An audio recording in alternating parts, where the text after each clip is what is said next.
Sasa ndugu yangu au rafiki msukule, umesema nisikuchinje, sawa, lakini ina faida gani sasa? Kwa sababu nakaa pumba unakula, lakini hakuna kitu chochote mimi ninachoingiza zaidi ya hasara tu. Sasa unasemaje nisikuchinje? Haya, niambie, lini utatoa pesa? Nitakupa mwakani tajiri.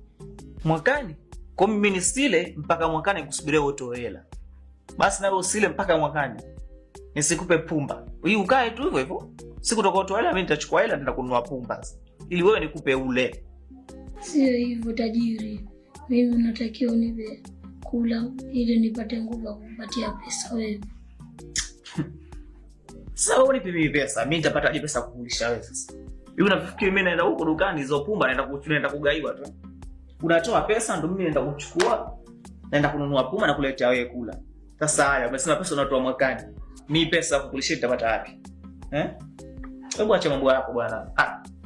Basi tajiri, mwakani sio mbali. Au kama una njaa nichinje mimi. Na sasa umekubali ombi langu. Kwa hiyo kama umekubali